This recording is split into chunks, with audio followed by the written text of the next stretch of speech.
किया live?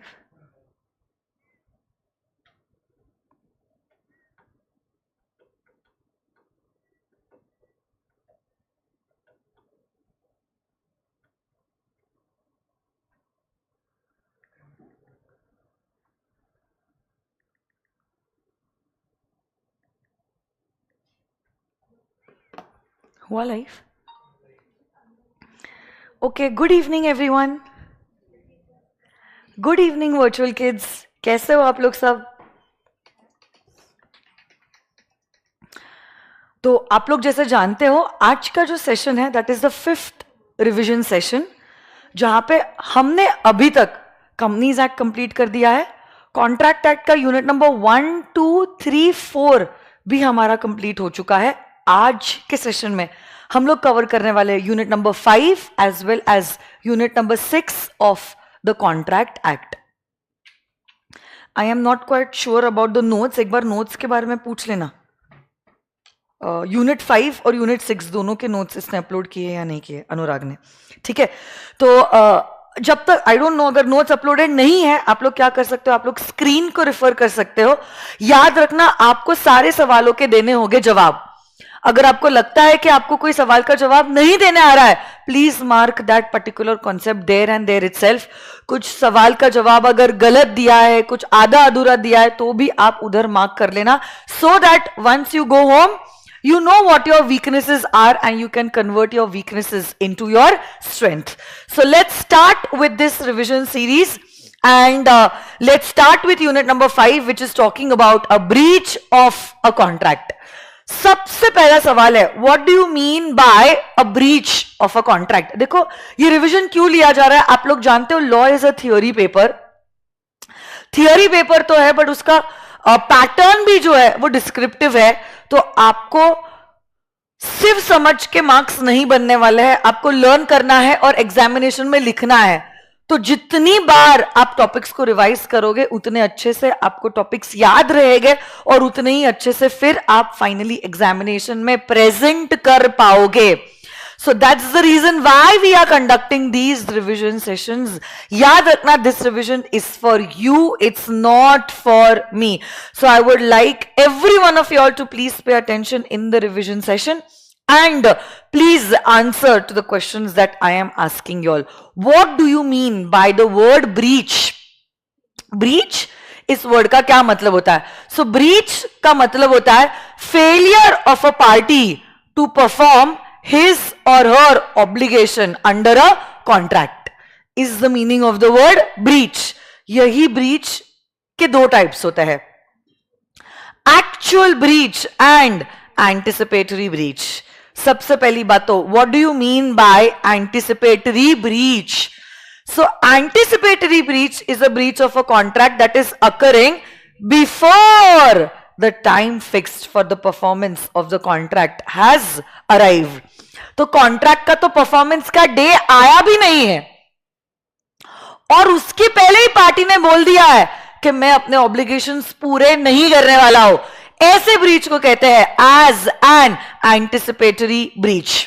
Now breach जब होता है ऑब्वियसली बात है it could be expressed and you can actually use words either orally or in writing stating that you are not interested to perform the contract. या तो फिर sometimes the breach can also happen because of an implied manner by the conduct of the parties. So now the question arises, what is the effect of anticipatory breach? Promise ही जो है, promisor ने बोल दिया मैं तो दिया गया वादा पूरा नहीं करने वाला हूं. अगर प्रॉमिसर खुद चीख चीख के कह रहा है, वो भी परफॉर्मेंस के डेट के पहले, कि दिया गया वादा वो पूरा नहीं करने वाला है, तो प्रॉमिसी को भी अपना पार्ट ऑफ परफॉर्मेंस देने की जरूरत नहीं है. Promisee will be excused from the performance of the future obligation. अब एज अ प्रॉमिसी आप पहली चीज जो कर सकते हो वो ये है, you can treat anticipatory breach as actual breach. अगर आपने एंटिसिपेटरी ब्रीच को एक्चुअल ब्रीच ट्रीट किया है, आपने कॉन्ट्रैक्ट को किया है रिसाइंड. आपको परफॉर्मेंस के डेट तक वेट करने की भी जरूरत नहीं है और इमीडिएट बेसिस पे आप दूसरी पार्टी के अगेंस्ट केस फाइल करके डैमेजेस डिमांड कर सकते हो. So that's one option that you have. Second option जो आपके पास है वो ये है, you can choose that you want to wait till the date of performance.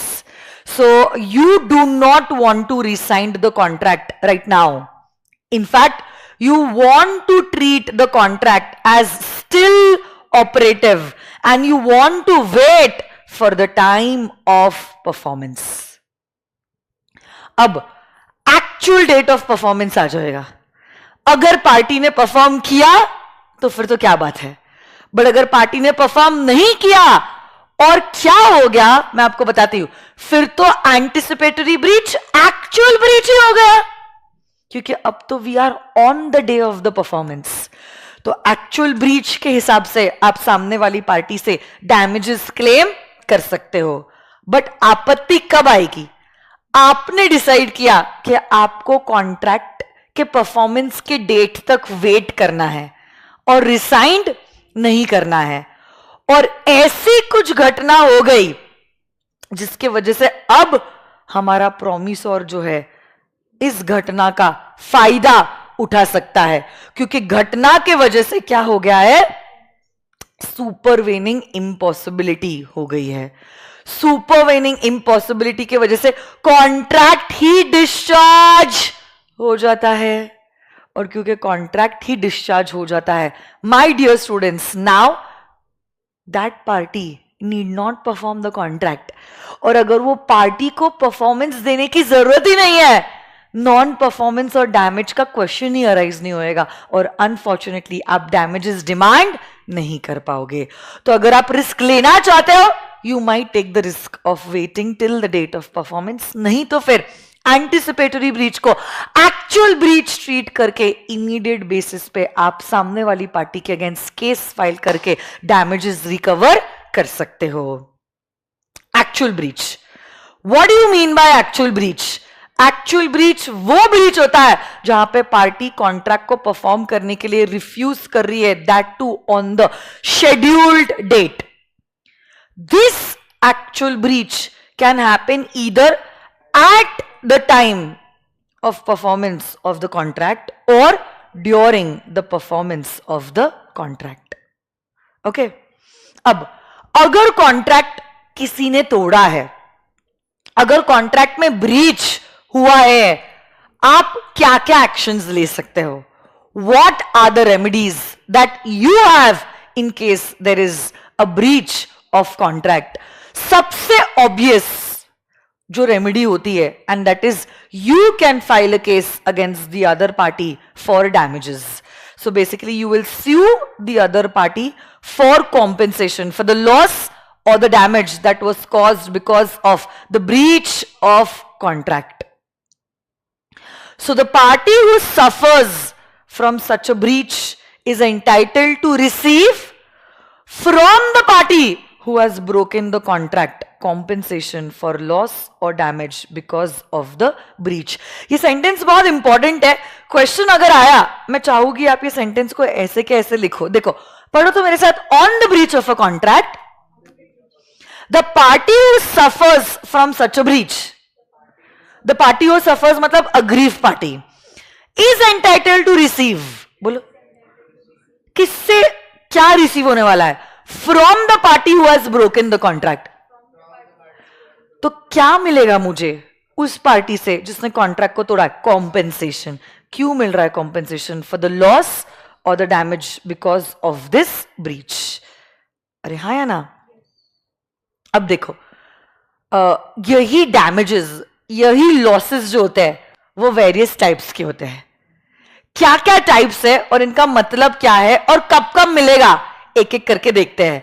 But पहली बात तो याद रखना, कॉम्पेंसेशन आपको मिलता है only if you have suffered the losses. Loss ही सफर नहीं किया है तो आपको कॉम्पेंसेशन नहीं मिलने वाला है. और वो भी यूजुअली आपको वही चीज का कॉम्पेंसेशन मिलता है जो लॉस आपने सफर किया है in the usual course of the business. कोई रिमोट या इनडायरेक्ट चीज का नुकसान आप लोगों को नहीं मिलता। क्या है ये डैमेजेस के टाइप? सबसे पहला डैमेज का टाइप इज ऑर्डिनरी डैमेजेस। क्या है बोलो तो? Ordinary damages. Ordinary damages are the damages that are caused to you in the usual course of things from the breach. तो कोई भी लॉस या कोई भी damage usual course of business में अगर आपको हुआ है, उसी को कहते हैं एज ऑर्डिनरी डैमेजेस। मैं वापस से कहना चाहती हूं, you will not get compensation for any remote और indirect losses. Second type of damage is special damage. Special damage तभी मिलता है जब आपने सामने वाली पार्टी को नोटिस दिया है of the special circumstances affecting the contract. अब ऐसे केस में फिर सामने वाली party will not only be liable for ordinary damages but will also be liable for special damages. But इसका thumb rule है, आपको तभी स्पेशल डैमेजेस मिलता है अगर आपने स्पेशल सर्कमस्टेंसेस के बारे में दूसरे वाली पार्टी को बोला है। दूसरी पार्टी को अगर आपने इस बारे में नहीं बोला है तो आप लोगों को स्पेशल डैमेजेस नहीं मिलते हैं। Very good Sumit. तीसरा जो टाइप का डैमेज है वो है विंडिक्टिव डैमेजेस। विंडिक्टिव एकदम अनोखा टाइप का डैमेज है, उसको कभी कभार एग्जेम्पलरी डैमेजेस भी कहा जाता है, और दो ही केसेस में आपको विंडिक्टिव डैमेजेस दिए जाते हैं। पहला जो केस है that is breach for the promise to marry, क्योंकि यहां पे सामने वाली पार्टी की फीलिंग्स हुई है हर्ट, या तो फिर if there was a wrongful dishonour by the banker for the customers cheque, क्योंकि यहां पे there is a loss of reputation, goodwill. In fact जितना चेक का अमाउंट कम उतना आपको कॉम्पेंसेशन ज्यादा मिलेगा, क्योंकि उतना आपका गुडविल ज्यादा डैमेज हुआ है। Getting this no my dear students? Yes. Next type of damage is nominal damage. क्या होता है नॉमिनल डैमेज में? जैसा नाम ही कहता है, नॉमिनल डैमेज। रियल सेंस में अगर देखो, party has not in fact suffered from real damages, तो फिर हुआ है तो क्या हुआ है? यहां पे लॉ मेकर कहता है, क्या कहता है लॉ मेकर कि आप केस कब फाइल कर सकते हो? जब आपको डैमेज हुआ है। डैमेज होना जरूरी है केस फाइल करने के लिए। तो कभी कभार लोग नॉमिनल डैमेजेस के जरिए अपना जो राइट है केस फाइल करने का, उसको करते हैं एस्टैब्लिश। रियल सेंस में 10 रुपए 100 रुपए हार्डली कुछ अमाउंट का डैमेज हुआ है, बट हमारा इंटेंशन डैमेजेस लाना नहीं है, दूसरे पार्टी को बताना है कि उसने जो किया है वो एक्सेप्टेबल बिहेवियर नहीं है। We want to start the war in the court of law. That's the reason why we are using nominal damages.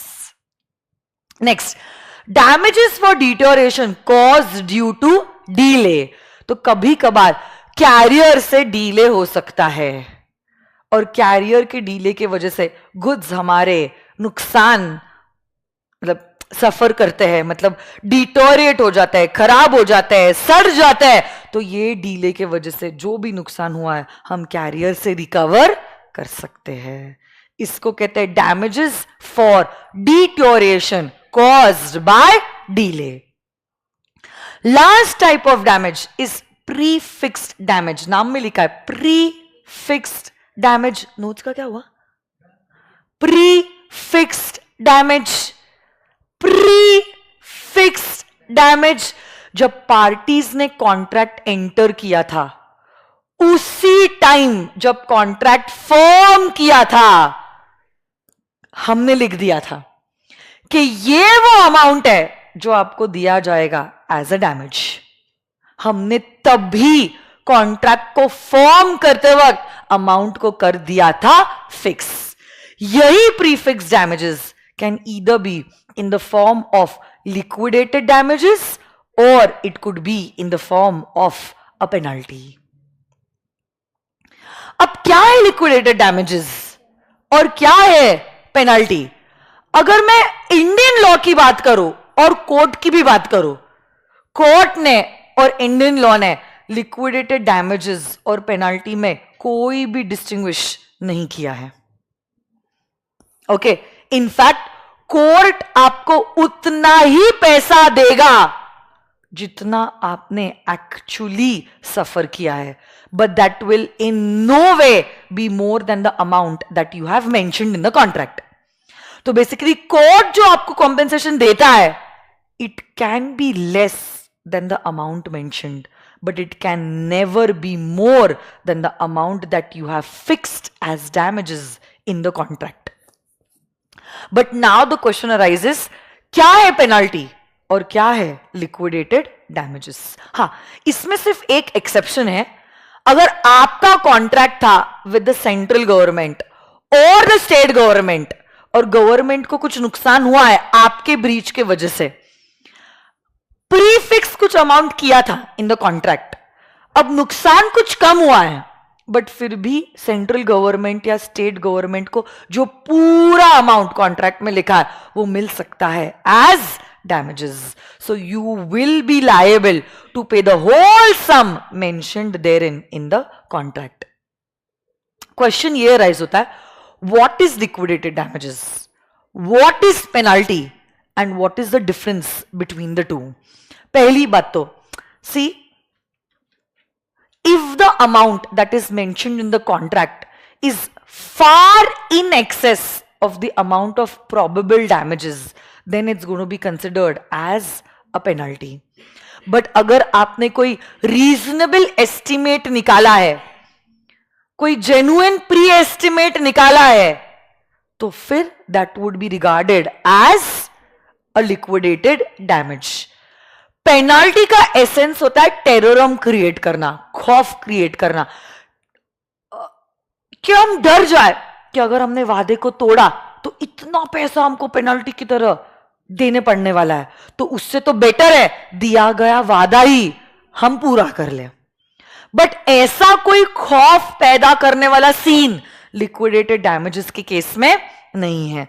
But देखो, मैंने आपको बताया था कि चाहे लिक्विडेटेड डैमेजेस आपने यूज किया है वर्ड या पेनाल्टी यूज किया है इन द कॉन्ट्रैक्ट, कोर्ट आपको उतना ही कॉम्पेंसेशन देने वाला है जितना आपने एक्चुअली लॉस सफर किया है। You are not going to get even a single rupee more than the loss that you have suffered.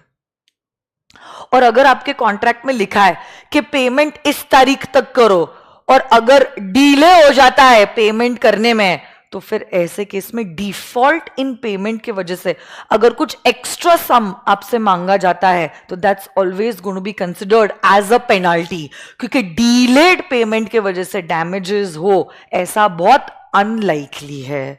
So that was some of the points comparing liquidated damages and penalty.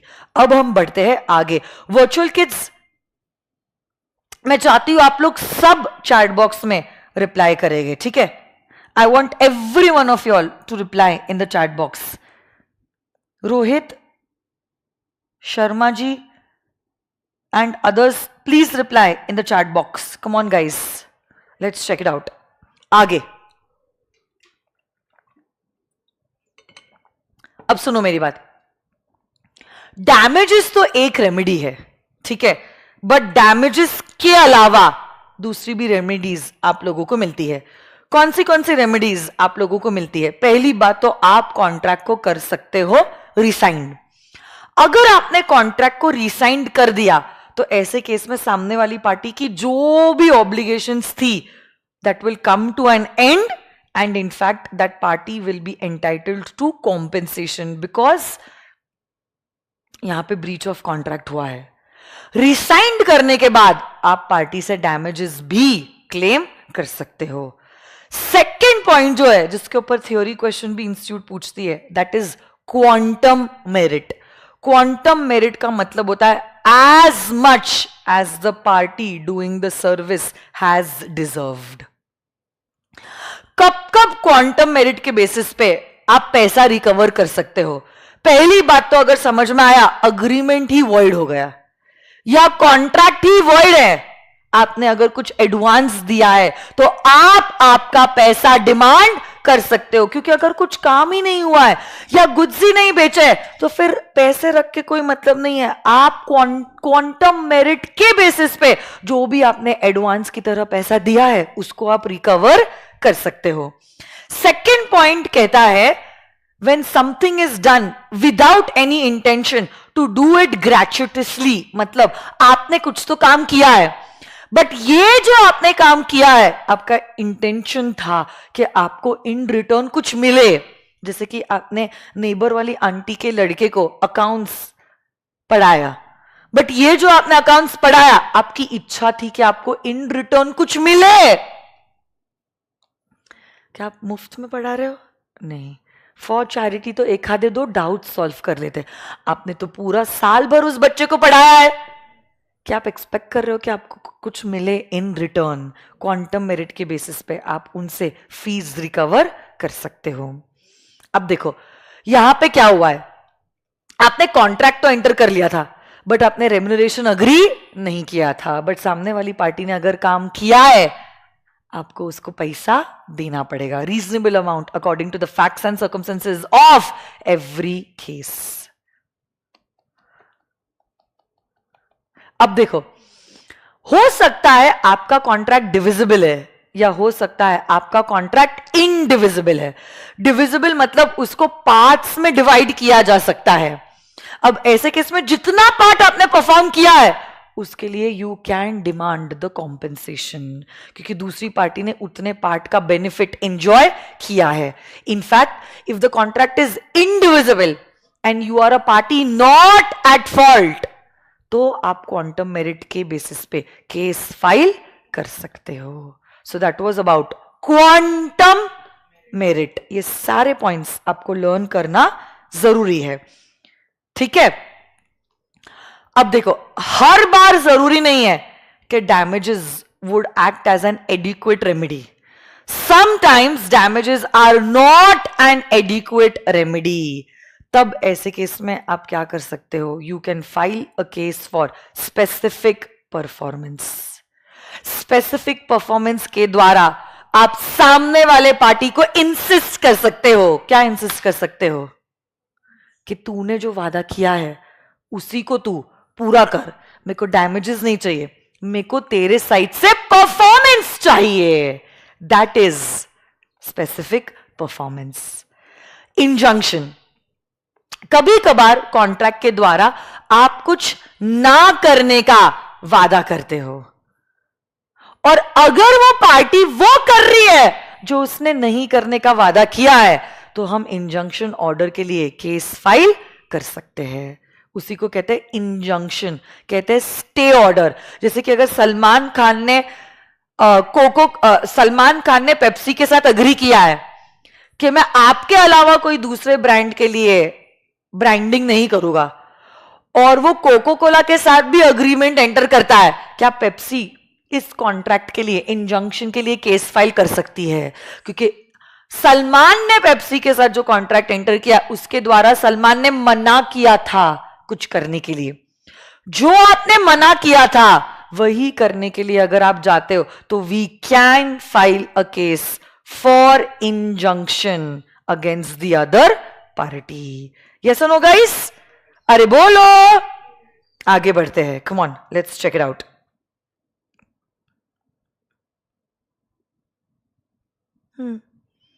ऐसे करके ये वाला unit breach and the remedies हो जाता है खत्म।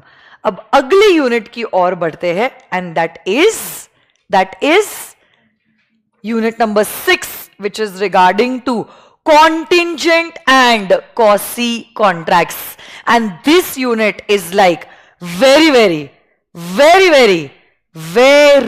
important, क्योंकि इस यूनिट में से इंस्टीट्यूट कम से कम एक सवाल तो पूछता ही है। इंस्टीट्यूट का फेवरेट यूनिट है ये। या तो वो कॉन्टिंजेंट कॉन्ट्रैक्ट के ऊपर पूछेगी या तो वो कॉसी कॉन्ट्रैक्ट के ऊपर सवाल पूछेगी। Okay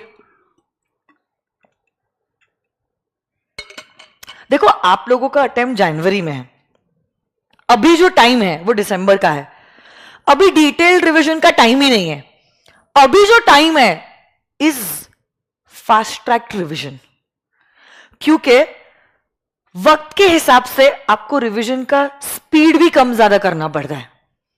conceptually you all are clear, are you clear conceptually? अगर मैं पूछूं what do you mean by contingent contract, what do you mean by quasi contract, क्या आपको क्लिक होता है कॉन्सेप्ट? क्या आपको कॉन्सेप्ट क्लियर है क्या? ऐसे कॉन्ट्रैक्ट जो लॉ बनाता है, पार्टीज ने नहीं बनाया है, और आपके ऊपर कुछ ऑब्लिगेशंस आते हैं, कुछ राइट्स आते हैं। तो देखो कंसेप्चुअली यू आर क्लियर। जरूरत क्या है आप लोगों को जनवरी अटेम्प्ट क्लियर करने के लिए? Learning revising, learning revising, learning revising. Of course writing practice भी इंपॉर्टेंट है, बट राइटिंग प्रैक्टिस खुद से कब कर पाओगे? जब आपको चीजें याद है। अगर आपको लर्न ही नहीं हुआ है, आप बोल भी नहीं पा रहे हो, आपको लगता है आप लिख पाओगे? बोलते आएगा तो लिखते आएगा।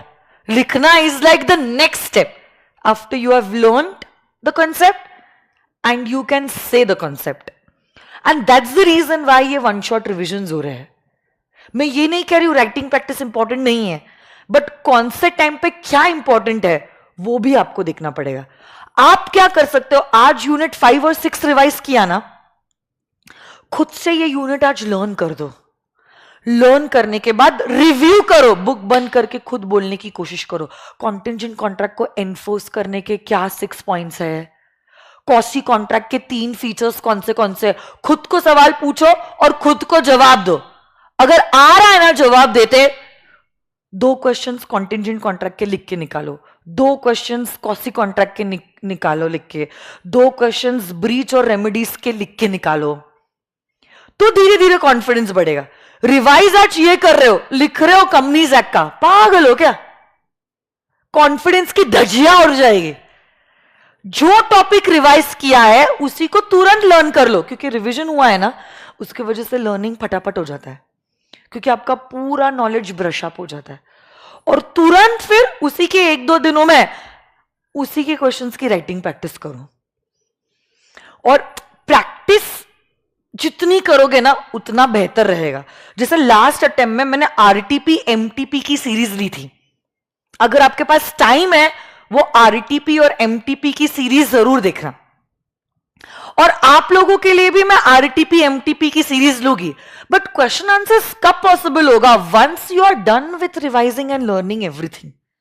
इसीलिए अभी मैं आरटीपी नहीं ले रही हूं, बट फिर भी अगर किसी बच्चे को बहुत ही ऐसे ये है मैम नहीं करना ही है, क्वेश्चंस की प्रैक्टिस करनी है, आप बताओ किधर से करो, मैं आपको बताती हूं। 1 मिनट में ये देखो, I just show it, 1 he minute लगेगा, क्योंकि मुझे कुछ बच्चों के डाउट्स आए थे, दैट्स द रीजन वाई। मैं सिर्फ 1 मिनट ना,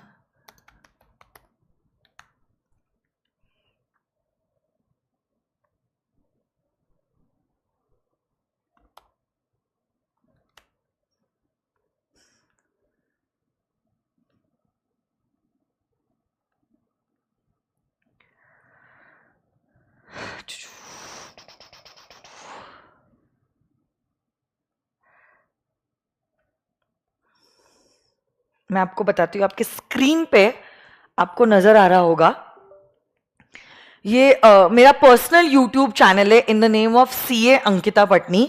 वहां पे आप क्या कर सकते हो, आप प्लेलिस्ट में जा सकते हो। ये जो प्लेलिस्ट है उसमें आपको नजर आ रहा है CA foundation RTP and MTP sessions, नजर आ रहा है क्या? ये जो सीए फाउंडेशन का आरटीपी और एमटीपी का सेशंस है ना, उसमें आप लोगों को नजर आएंगे इस प्लेलिस्ट में। ये देखो, ये उसकी प्लेलिस्ट है, इसमें ये 1 2 3 4 वीडियोस है। इन 4 वीडियोस में बहुत सारे क्वेश्चंस है जो सॉल्व किए गए, लाइक अराउंड 40 to 50 क्वेश्चंस। तो अगर आपको लग रहा है कि क्वेश्चन बैंक आपकी हो चुकी है, इसके अलावा भी आपको और कोई क्वेश्चंस की प्रैक्टिस करनी है, आप ये 4 सेशन जरूर देखना।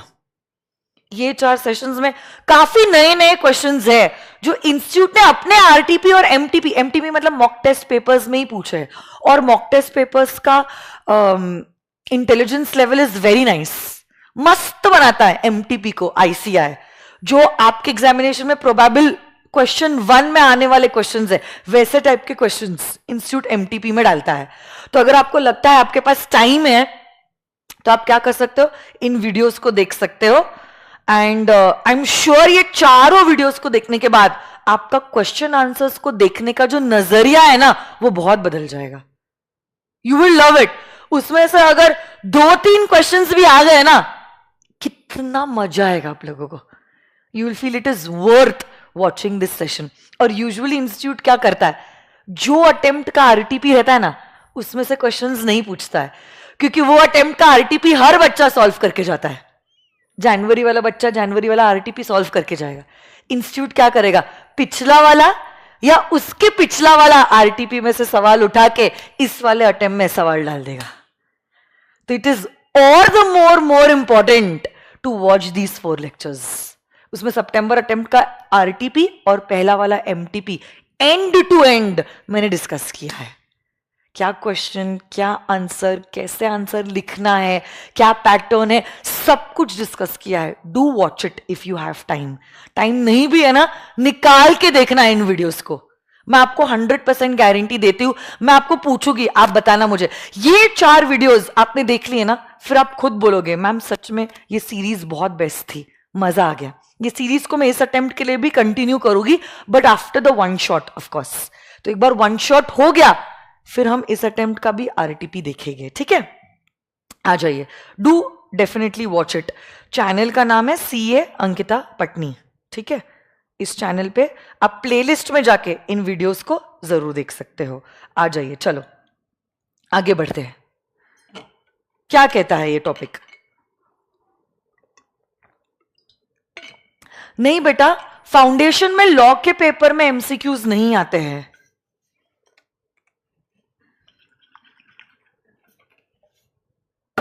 क्या बताओ अभी? ठीक है चलो आ जाइए। चप्पल है नहीं, मैं बैठ गई हूं, नहीं तो चप्पल ही मारने वाली थी मैं।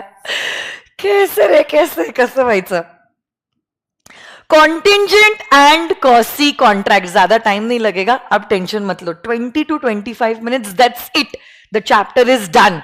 What do you mean by a contingent contract? So a contract to do or not do something. If some event which is collateral to such a contract does or does not happen is known as a contingent contract. तो देखो कब माना जाएगा contingent contract है, तो पहली बात तो आपका जो मेन कॉन्ट्रैक्ट का परफॉर्मेंस है, दिस मेन कॉन्ट्रैक्ट का performance is dependent upon the happening और non happening of some event. ये जो सम इवेंट है ना, this event is a collateral event. Collateral event तो है ही, प्लस उसके साथ साथ ये इवेंट जो है वो कैसा है, अनसर्टेन है। So there is equal chances it may happen and there is equal chances that it may not happen. And plus, contingent event should not be a mere will of the promisor. मेरी इच्छा होगी तो मैं ये bottle बेचूंगी, ये contingent contract नहीं है। इच्छा होगी तभी ऑफर भी बनेगा, अगर इच्छा ही नहीं है ऑफर भी बनेगा क्या? नहीं। इसलिए अगर ऐसा कुछ है ना, इच्छा होगी तो ऐसा करूंगा, इच्छा होगी तो वैसा करूंगा, ये contingent नहीं होता है। पहले आप डिसाइड कर लो आपको ऑफर देना भी है या नहीं देना है, क्योंकि यहां पे ऑफर ही आपका कॉन्टिंजेंट है कि मैं चावल बेचूंगा, तो मैंने डिसाइड तो कर लिया ना मेरे को बेचना है। अगर मेरी शिप आती है तो आप बोल रहे हो मैं तो सोचूंगा, इच्छा होगी तो मैं चावल बेचूंगा, क्या इसको हम कॉन्टिंजेंट कॉन्ट्रैक्ट कह सकते हैं? इसको हम कॉन्टिंजेंट कॉन्ट्रैक्ट नहीं कह सकते। So contingent event should not be the will of the promisor. Next, the rules relating to the enforcement of contingent contract. तो देखो enforcement what do you mean by enforcement का मतलब होता है अब सामने वाली पार्टी जो है वो परफॉर्मेंस डिमांड कर सकती है, और अगर आपने परफॉर्मेंस नहीं दिया हम आपके अगेंस्ट केस फाइल करके आपको उस कॉन्ट्रैक्ट को परफॉर्मेंस देने के लिए इंसिस्ट कर सकते हैं। ये कब होगा? अगर आपका कॉन्टिंजेंट कॉन्ट्रैक्ट होता है एनफोर्सेबल। तो कब होगा कॉन्टिंजेंट कॉन्ट्रैक्ट एनफोर्सेबल? वो डिपेंड करता है टाइम मेंशन्ड है या टाइम मेंशन नहीं है, एंड प्लस आपने क्या अग्री किया है, इवेंट के हैपनिंग पे या नॉन हैपनिंग पे आप परफॉर्मेंस देना चाहते हो। तो एक एक करके सारी बातें देखते हैं, लेट्स चेक इट आउट। पहली बात तो कॉन्टिंजेंट कॉन्ट्रैक्ट का performance is dependent upon the happening of a specified event within the fixed time। तो पहली बात तो ये जो इवेंट है वो कब एनफोर्स किया जा सकता है? आपकी घटना हुई और वो भी हुई with in the fix time. तो वो वॉइड कब हो जाएगा? वॉइड वो घटना फिक्स टाइम में अगर नहीं हुई, या तो वो घटना का होना इम्पॉसिबल होगा, तब ऐसे केस में आपका ये कॉन्ट्रैक्ट एनफोर्सेबल नहीं होगा। सेकंड पॉइंट, इवेंट आपने जो स्पेसिफाई किया है वो कहा है वो नहीं होना चाहिए with in the fixed time. ऐसे कॉन्ट्रैक्ट को कब एनफोर्स किया जाएगा? एनफोर्स कब किया जाएगा?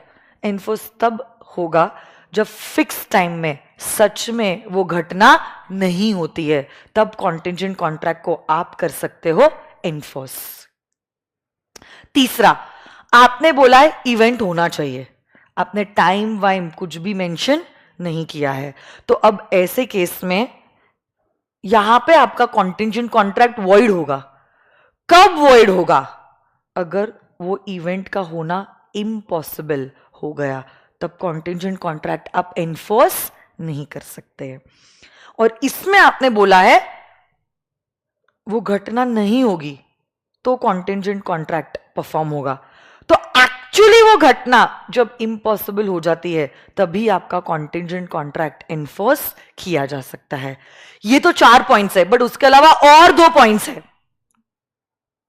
कभी कभार आप कॉन्टिंजेंट कॉन्ट्रैक्ट का परफॉर्मेंस डिपेंड करवाते हो upon the conduct of a living person, और ये लिविंग पर्सन कुछ तो करता है या कुछ तो नहीं करता है, जिसके वजह से कॉन्ट्रैक्ट या तो परफॉर्म होगा या तो परफॉर्म नहीं होता है। तो जैसे कि ये वाला example, Deepika was the living person, उसकी कुछ हरकत से हमारा ये कॉन्ट्रैक्ट या तो परफॉर्म होने वाला था या तो कॉन्ट्रैक्ट परफॉर्म नहीं होने वाला था। नेक्स्ट, ये तो कभी कॉन्ट्रैक्ट होता भी नहीं है, ये तो अग्रीमेंट ही रह जाता है, क्योंकि आपने कॉन्ट्रैक्ट को परफॉर्म करने के लिए ऐसी कोई चीज बोली थी जो इम्पॉसिबल है। I will give you 5 lakh rupees if the sun will rise from the north, if you'll make a dead person alive. क्या ये चीज कभी पॉसिबल है? नहीं। तो ये तो कॉन्ट्रैक्ट भी नहीं बनता है, इनफैक्ट अग्रीमेंट ही रह जाता है। मैं चाहती हूं आप 2 मिनट का समय लो और ये डिफरेंशिएशन जो स्क्रीन में है उसको रीड करो, because this differentiation is very very very very very important.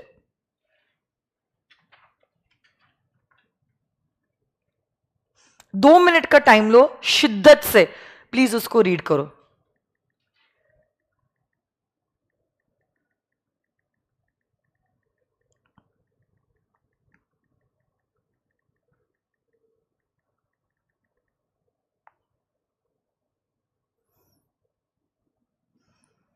Virtual kids, I all reading it.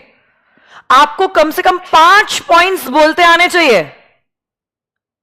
हाँ गौतम, बोलो ना, क्या डाउट है? I am good Sharma, thank you so much. Gautam, आपका doubt? Sumit, Ishi, Riddhi, Jay, just a girl in the world, okay, please reply. Vanshika,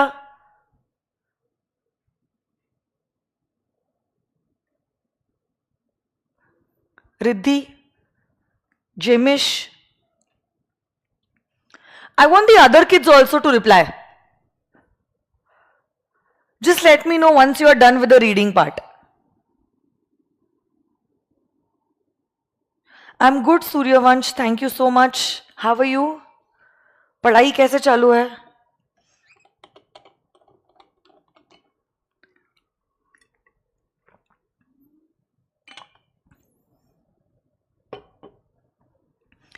आपको कम से कम 5 points बिगर book में देखे बोलते आना चाहिए. Done Ishi, Naina, Raunak, just a girl, dream CA काव्य, स्किप.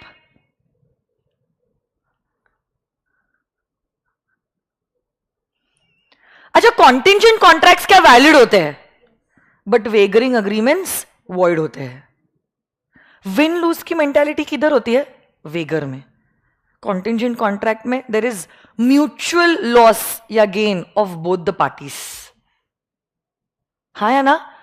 कॉन्टिंजेंट कॉन्ट्रैक्ट में जो कोलैटरल इवेंट होता है वो अनसर्टेन होता है, बट वेगर में तो आपका कोर इवेंट जो है वो ही अनसर्टेन होता है.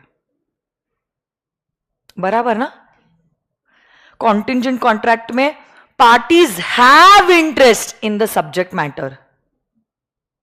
यहां पे तो parties have no interest in the subject matter. बारिश आए या ना आए, घंटा कुछ फर्क नहीं पड़ता है. याद है सागर वाला एग्जाम्पल? हमको सिर्फ एक चीज में इंटरेस्ट है, पैसा. पैसा देना पड़ेगा या पैसा मिलेगा. दैट्स वेगर. इसीलिए तो ये मेंटालिटी बिल्कुल अच्छी नहीं है.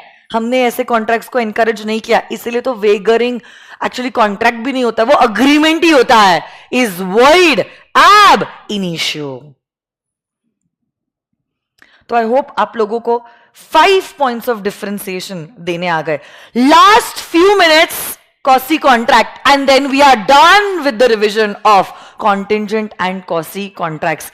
और अगर आप लोगों को ये रिविजन से फायदा हो रहा है तो प्लीज कमेंट सेक्शन में बताइए कि कैसे फायदा हो रहा है, कितना फायदा हुआ. Are you liking it, you are not liking it? क्योंकि देखो, all these revision sessions are free of cost. मेरी भी क्लास अभी के आधे घंटे पहले तक थी, बट फिर भी I am waiting just for all. ये रिवीजन आपके लिए हो रहा है बेटा, मेरे लिए नहीं हो रहा है. I already know all the provisions by heart. कुछ भी पूछ लो ये सारे 7 एक्ट्स में से I can tell you without looking into the books. Class में लिटरली बुक में देखे बगैर ही पढ़ाती हूं मैं. बट ये रिवीजन किसके लिए हो रहा है? आप लोगों के लिए हो रहा है. तो मोटिवेशन क्या होगा? मोटिवेशन 2 अच्छे शब्द, बस, that's it, will really give me motivation. But अभी कमेंट सेक्शन में मत डालना, लेक्चर खत्म होने के बाद डालना. अभी ध्यान दो इधर, नहीं तो चालू हो जाएगा chatting. Chat GPT, this Google, that Google, और अभी कुछ नहीं. अभी जो भी लिखना है ना, अब क्लास के बाद लिखना है. ठीक है, आ जाइए. पहली बात तो कॉसी कॉन्ट्रैक्ट. पहली बात तो मैं आपको बताना चाहती हूं, कहा गया है quasi contract, but true sense में ये कॉन्ट्रैक्ट है भी नहीं. यहां पे कानून ने पार्टीज के ऊपर कुछ जिम्मेदारियां डाली है. क्यों जिम्मेदारी डाली है? On the basis of equity, justice and good conscious. कि एक इंसान के नुकसान पे दूसरा बंदा अपने आप को रिच नहीं बना सकता है. और उसी के बेसिस पे हमने उसको कहा है कि ये चीज तुझे मिली है ना, ये तेरी नहीं हुई है, तू ढूंढ रियल ओनर को और उसको ये गुड्स तू लौटा दे. So it's basically based on the principle of equity कि उसके नुकसान पे तेरा फायदा नहीं हो सकता. और कानून ने खुद ने आपके ऊपर डाले हैं ऑब्लिगेशंस. इसीलिए तो वो कॉसी कॉन्ट्रैक्ट है. कॉसी मतलब like that of a contract. Parties में रियल सेंस में कोई ऑफर या एक्सेप्टेंस या ऐसा कुछ नहीं हुआ था, बट हमने मतलब कानून ने पार्टीज के ऊपर डाल दिए हैं ऑब्लिगेशंस. 5 टाइप के कॉसी कॉन्ट्रैक्ट्स होते हैं. But before revising these 5 types we will understand what are the salient features of quasi contract. Quasi contract के 3 सेलिएंट फीचर्स है.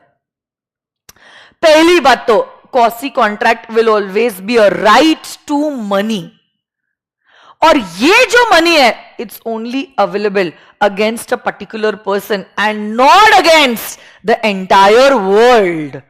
And this quasi contract arises bye operation of law.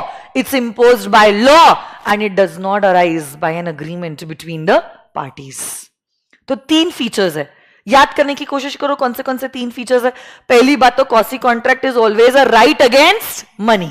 Second, this right of money is not against the whole world, but only against a particular person. And this is imposed by law and not by a contract between the parties. These are the three salient features of quasi contract. Yes or no, guys? Yes. आगे बढ़ते हैं.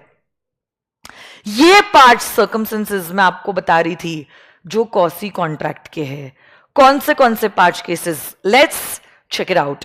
पहली बात तो claim for necessary supply to persons incapable of contracting. हर एक point important है. Possible हुआ तो इनका सेक्शन नंबर भी लर्न कर लेना. 68, 69, 70, 71 and 72. Of course, it will give a better edge over others if you write down the section numbers. मैंने ये क्लास में भी बोला था, तो I'm assuming that you have learned these section numbers. कुछ section numbers important है जो मैंने आप लोगों को literally learn करने बोले हैं, है ना? जैसे कि पार्टनरशिप एक्ट में 31, 32, 33, 34, 35. 31 introduction of a partner, 32 retirement, 33 एक्सपेल्शन, 34 insolvency, 35 death. उसके पहले वाले भी दो सेक्शंस इंपॉर्टेंट है. 29 ट्रांसफर ऑफ इंटरेस्ट और 30 माइनर. कॉन्ट्रैक्ट एक्ट में मैंने अप्रोप्रिएशन ऑफ पेमेंट के लिए बोला था, याद है आपको? 59, 60, 61. वैसे इस वाले यूनिट में ये 4-5 sections are like really very very very very very important. सबसे पहला section number 68 is claim for necessary supply to persons incapable of contracting. तो कोई माइनर है, अनसाउंड माइंड का व्यक्ति है, इंसॉल्वेंट व्यक्ति है, आपने ऐसे व्यक्ति को क्या किया है? नेसेसरीज सप्लाई किया है according to his conditions of life. जो भी नेसेसरीज के लिए, food, shelter, clothing, education, funeral expenses necessaries में आते हैं. ये खर्चा अगर आपने कोई इनकेपेबल पर्सन ऑफ कॉन्ट्रैक्टिंग के लिए किया है, ये पैसा you are entitled to get it from that person, but of course not from that person personally, but from his property assets. तो अगर आपने से एक माइनर है, उसके माँ बाप की डेथ हो गई कोई एक्सीडेंट में, और आपने उसको कुछ खाने पीने का खर्चा उठाया, स्कूल का खर्चा उठाया, ट्यूशन फीस आपने दी है, फ्यूनरल का पैसा आपने उठाया, मॉरली आप क्या करोगे वो आपकी चॉइस है, बट लीगली क्या आप ये माइनर से ये पैसा रिकवर कर सकते हो? बट पर्सनली नहीं कि तू काम कर, झाड़ू कर, पोछा कर, बर्तन धो. आप ये पैसा रिकवर कर सकते हो फ्रॉम हिज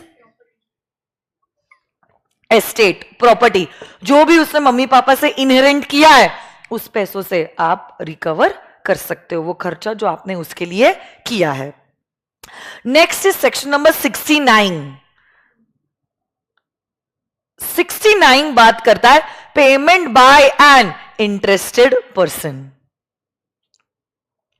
तो अगर आपने पेमेंट किया है जो आप बाउंड नहीं हो पे करने के लिए, some other person is bound to make the payment by law, you are entitled to be reimbursed by the other person for all the money that you have paid on behalf of the other person.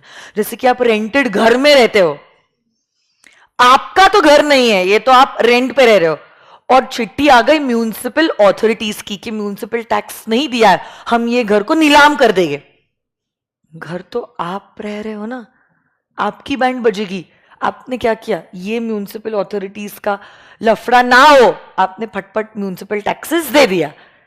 You are interested in the house and that is why you made the payment. But were you bound to make the payment? You made the payment that somebody else was bound to pay. जो घर का मालिक है उससे आप, come on guys, ये municipal taxes recover कर सकते हो. Section number 69, payment by an interested person. Next section is section number 70, obligations of the person enjoying the benefits of non gratuitous acts. ये पॉइंट क्या कहता है? अगर किसी पर्सन ने किसी और के बिहाफ पे कुछ एक्ट की है, और ये जो एक्ट की है वो ग्रेचुइटसली नहीं की है, मतलब फ्री ऑफ कॉस्ट नहीं की है, कुछ मिलने के उम्मीद में करी है। जैसे कि शॉपकीपर ने शर्मा आंटी के बदले वर्मा आंटी को गुड्स डिलीवर कर दिए और वर्मा आंटी ने गुड्स को यूज कर लिया। ऑब्वियस सी बात है, वर्मा आंटी ने ये तो नहीं सोचा होगा कि दुकानदार ने मुफ्त में घर पे सामान भिजवाया है। यूज किया है ना, बेनिफिट उठाया है ना, आपको इसका पैसा वर्मा आंटी देना पड़ेगा। It's a costly contract. आप लोगों के बीच में भले ही ऑफर एक्सेप्टेंस नहीं हुआ होगा, फिर भी legally by operation of law Verma aunty can not enrich herself at the cost of another. उनको ये पैसा रिस्टोर करके देना पड़ेगा। That section number 70। Next, responsibility of finder of lost goods. आपको गुड्स मिले हैं, आपके नहीं, but yes goods that belong to somebody else. क्या ये गुड्स आपके हो जाएंगे? नहीं, you will just be the finder of lost goods like a bailee. Very good. और आपकी जिम्मेदारी होगी एक तो to take proper care of the goods, to find the true owner and return the goods to the true owner। आप इन goods का इस्तेमाल नहीं कर सकते। इसमें आपने एक इंटरेस्टिंग केस लॉ पढ़ा था, हॉलिन्स वर्सेस हावलर। इस केस में आपने देखा है कि जो फाइंडर ऑफ लॉस्ट गुड्स है पूरी दुनिया के अगेंस्ट, उसका प्राइमरी राइट है गुड्स को रखने का। Of course original right owner का है, बट ओनर के बाद जिसका राइट होता है to retain the goods is the finder of lost goods. क्योंकि इसको ना एक डायमंड मिला था एक दुकान पे, और उसने दुकान के मालिक को वो डायमंड दिया और बाद में बोला कि अगर कोई ढूंढते हुए आया तो उसको ये डायमंड दे देना। कोई नहीं आया ढूंढते हुए, तो फिर इस फाइंडर ऑफ लॉस्ट गुड्स ने उस डायमंड को डिमांड कर लिया। शॉपकीपर ने बोला नहीं नहीं, मैं तुझे ये डायमंड नहीं दूंगा, तू ओनर थोड़ी ना है। मैं ओनर भले ही नहीं हूं, बट क्या मैं फाइंडर ऑफ लॉस्ट गुड्स हूं, and the finder of lost goods is entitled to retain the goods found against everybody except the true owner. Hollins versus howler.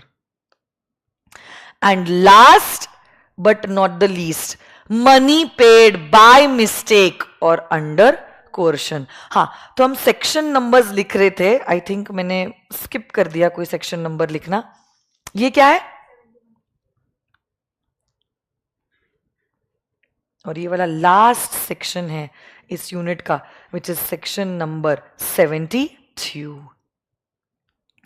क्या कहता है ये पॉइंट माय डियर स्टूडेंट्स, कि अगर किसी पर्सन ने कुछ पैसा दिया है either by mistake or under coercion, he is bound to repay it or return that money। इसमें दो बातें हैं, गलती से या कोर्शन में भी दिया गया पैसा you are bound to return it, क्योंकि nobody can enrich himself at the cost of another। Very good Riddhi. और ऐसे करके हमारा ये यूनिट कंप्लीट होता है। इसमें सिर्फ एंड में आईसीआई की मॉड्यूल में ये छोटा सा 2 पॉइंटर का डिस्टिंक्शन है, कॉसी कॉन्ट्रैक्ट और नॉर्मल कॉन्ट्रैक्ट। यहां पे तो essentials of a valid contract absent होते हैं, क्योंकि यहां पे एक्चुअली कॉन्ट्रैक्ट इंपोज होता है बाय लॉ, और नॉर्मल कॉन्ट्रैक्ट में कॉन्ट्रैक्ट क्रिएट होता है बाय द पार्टीज। और क्योंकि ये पार्टीज क्रिएट करते, सारे एसेंशियल एलिमेंट्स का प्रेजेंट होना जरूरी है, तभी आपका वैलिड कॉन्ट्रैक्ट बनता है। ऐसे करके हमारा ये जो एग्जॉस्टिव रिवीजन है कॉन्ट्रैक्ट एक्ट का यूनिट 5 और 6 वो हो चुका है। क्या बात है, very good, super duper proud of you. और अगर आप लोगों को ये रिविजन्स अच्छे लग रहे हैं, प्लीज आप लाइक कर सकते हो, कमेंट कर सकते हो, इसमें आपका कुछ नहीं जाएगा, ये मुफ्त में है, इस पे कोई टैक्स नहीं लगता है और कोई पैसे डिमांड नहीं करेगा, क्योंकि आपका अप्रिसिएशन ही मेरे लिए सबसे बड़ा रिटर्न है। और एक इंपॉर्टेंट चीज मैं आप लोगों को बताना चाहती हूँ, आज क्या है? ट्यूसडे है ना? अब हम थर्सडे मिलेंगे, बट जब हम थर्सडे मिलेंगे